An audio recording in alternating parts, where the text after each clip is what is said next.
Good evening. First for local news, the chilling confessions of Green River killer Gary Ridgway. Today, investigators released hundreds of hours of videotape of their interrogation of Ridgway, his field trips showing police where he hid bodies, and intriguing discussions between Ridgway and a forensic psychologist. We have complete Team 4 coverage tonight. KOMO 4's Liz Roca and Emily Langley have been pouring through the hours and hours of video and the transcripts. We begin tonight with Liz and some of the most shocking revelations. Liz? Well, Kathy, much of this material is quite graphic. What is also startling here is that Gary Ridgway lays out his confession with little or no emotion. It's a robotic recitation of his brutal crimes and his twisted justification for mass murder. But I thought I was doing you guys a favor. Killing prostitutes. Here, you guys can't control them, but I can. Okay. And for the first time, we hear the twisted reasoning of the Green River killer. He believed he was solving the prostitute problem. And I choked her to death. Then I took my socks off and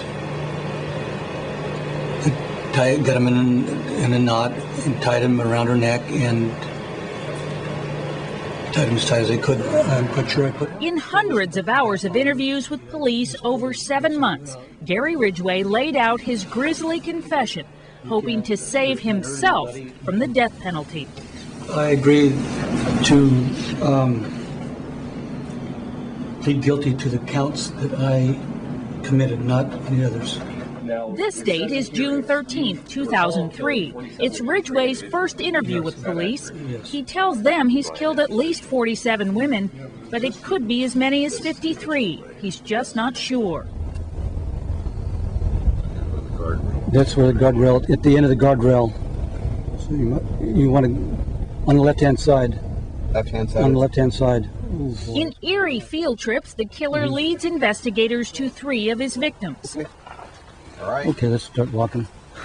For 20 years, police had been unable to find their remains.